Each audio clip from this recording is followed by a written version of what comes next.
Hi friends, ಎಲ್ಲರಿಗೂ ನಮಸ್ಕಾರ. Welcome to extra tasty food. ಇನ್ನೂ ನಮ್ಮ ಚಾನಲ್ ಸಬ್ಸ್ಕ್ರೈಬ್ ಆಗಿಲ್ಲ ಅಂದರೆ ಸಬ್ಸ್ಕ್ರೈಬ್ ಆಗಿ, ಪಕ್ಕದಲ್ಲಿರೋ ಬೆಲ್ಲೈಕನ್ ಕ್ಲಿಕ್ ಮಾಡಿ. ಇವತ್ತೊಂದು ದಿನದ ರೆಸಿಪಿ ಪಂಜಾಬಿ ಸ್ಟೈಲ್ ಸಮೋಸ. ಯಾವ ಥರ ಮಾಡ್ಕೊಳ್ಳೋದು ಅಂತ ತಿಳಿಸ್ಕೊಡ್ತೀನಿ. ಮೊದಲು ಒಂದು ಬೌಲ್ಗೆ 2 ಕಪ್ಪಷ್ಟು ಮೈದಾ ಹಿಟ್ಟನ್ನ ಸೇರಿಸ್ತಾ ಇದ್ದೀನಿ. 1 ಸ್ಪೂನಷ್ಟು ಅಜ್ವಾನ, 1 ಸ್ಪೂನಷ್ಟು ಜೀರಿಗೆನ ಸೇರಿಸ್ತಾ ಇದ್ದೀನಿ.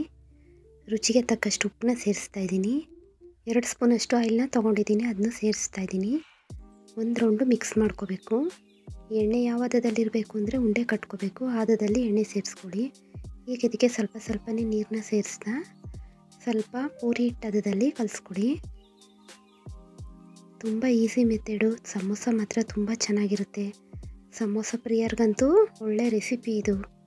ಒಂದು ಸಲ ಟ್ರೈ ಮಾಡಿ ನೋಡಿ. ಇದಾಗಿದೆ. ಈಗ ಇದಕ್ಕೆ ಇನ್ನೊಂದು ಸ್ಪೂನ್ ಆಯಿಲ್ ಹಾಕಿ ಮಿಕ್ಸ್ ಮಾಡ್ತಾಯಿದ್ದೀನಿ. ಈಗ ಇದು 15ರಿಂದ 20 ನಿಮಿಷ ಹಾಗೆ ಇಡಬೇಕು. ನೋಡಿ, ಒಂದು 20 ನಿಮಿಷ ಇಡೋಣ ಇದನ್ನ.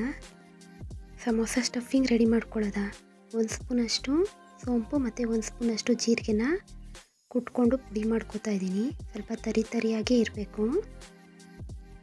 ನೋಡಿ, ಇಷ್ಟ ಆದರೆ ಸಾಕು. ಈಗ ಒಂದು ತವನ ಕಾಯಕ್ಕಿಟ್ಟು ಅದಕ್ಕೆ 1 ಸ್ಪೂನಷ್ಟು ಆಯಿಲ್ನ ಸೇರಿಸ್ತಾ ಇದ್ದೀನಿ. ನಂತರ ಕೊತ್ತಂಬರಿ ಸೊಪ್ಪು, ಹಸಿಮೆಣಸಿನ್ಕಾಯಿನ ಸೇರಿಸ್ತಾ ಇದ್ದೀನಿ. ಸಣ್ಣದಾಗಿ ಹೆಚ್ಚಿರೋ ಈರುಳ್ಳಿನ ಸೇರಿಸ್ತಾ ಇದ್ದೀನಿ. ಸಣ್ಣದಾಗಿ ಹೆಚ್ಕೊಂಡಿರೋ ಆಲೂಗಡ್ಡೆನೂ ಕೂಡ ಸೇರಿಸ್ತಾ ಇದ್ದೀನಿ. ಇಲ್ಲಿ ಒಂದು 2ರಿಂದ 3 ಆಲೂಗಡ್ಡೆ ಕಟ್ ಮಾಡಿ ತೊಗೊಂಡಿದ್ದೆ. 1 ಸ್ಪೂನಷ್ಟು ಚಿಲ್ಲಿ ಪೌಡ್ರು, 1 ಸ್ಪೂನಷ್ಟು ಗರಂ ಮಸಾಲನ ಸೇರಿಸ್ತಾ ಇದ್ದೀನಿ. ಒಂದು ರೌಂಡು ಫ್ರೈ ಮಾಡ್ಕೋಬೇಕು. ಇದರಲ್ಲಿರೋ ಹಸಿ ವಾಸನೆಗಳೆಲ್ಲ ಹೋಗೋವರೆಗೆ ಫ್ರೈ ಮಾಡ್ಕೋಬೇಕು. ಇದಕ್ಕೆ ಒಂದು ಪ್ಲೇಟ್ನ ಮುಚ್ಚಿ ಬೇಯಿಸ್ಕೊತಾ ಇದ್ದೀನಿ. ಸ್ವಲ್ಪ ರೋಸ್ಟ್ ಆಗಲಿ ಇದು. ನೋಡಿ, ಇದು ರೋಸ್ಟ್ ಆಗಿದೆ. ಈಗ ನಾನು ಇದಕ್ಕೆ 1 ಗ್ಲಾಸಷ್ಟು ನೀರನ್ನ ಸೇರಿಸ್ತಾ ಇದ್ದೀನಿ.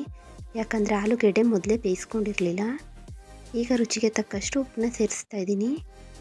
ನಾವು ಕುಟ್ಟಿಟ್ಕೊಂಡಿದ್ವಲ್ಲ, ಆ ಮಿಶ್ರಣನೂ ಸೇರಿಸಿ ಇನ್ನೊಂದು ರೌಂಡು ಮಿಕ್ಸ್ ಮಾಡ್ತಾ ಇದ್ದೀನಿ. ಒಂದು ಸ್ಮ್ಯಾಶರ್ ಸಹಾಯದಿಂದ ಇದನ್ನ ಸ್ಮ್ಯಾಶ್ ಮಾಡ್ಕೋಬೇಕು. ನೋಡಿ, ಸ್ಮ್ಯಾಶ್ ಆಗಿದೆ.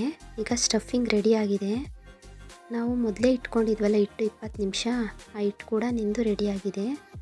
ಈಗ ಇದನ್ನ ನಾವು ಲಟ್ಟಿಸ್ಕೋಬೇಕು. ಮತ್ತೊಂದು ರೌಂಡು ಚೆನ್ನಾಗಿ ನಾದ್ಕೊಂಡು ಉಂಡೆಗಳಾಗಿ ಮಾಡಿ ತಗೋತಾ ಇದ್ದೀನಿ. ಈಗ ಇದನ್ನ ಲಟ್ಟಿಸ್ಕೋತಾ ಇದ್ದೀನಿ.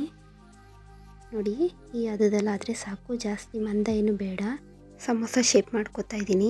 ನೋಡಿ, ಈ ಥರ ಮೂಲೆಗಳನ್ನೆಲ್ಲ ಮಡಿಸಿಟ್ಕೊಂಡು ಈಗ ನಾವು ಮಾಡಿಟ್ಕೊಂಡಿರೋಂಥ ಸ್ಟಫಿಂಗ್ನ ಫಿಲ್ ಮಾಡ್ತಾ ಇದ್ದೀನಿ. ತುಂಬ ಈಸಿ ಮೆಥಡು. ನೋಡಿ, ಈ ಥರ ಫುಲ್ ಒಂದು ಸಲ ಪ್ರೆಸ್ ಮಾಡ್ಕೋಬೇಕು.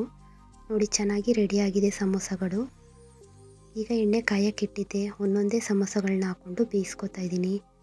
ನೋಡಿ, ಇದು ಗೋಲ್ಡನ್ ಬ್ರೌನ್ ಬರೋವರೆಗೂ ಬೇಯಿಸ್ಕೋಬೇಕು. ಬೆಂದಾಗಿದೆ, ತುಂಬ ಕ್ರಿಸ್ಪಿಯಾಗೂ ಕೂಡ ಬಂದಿದೆ.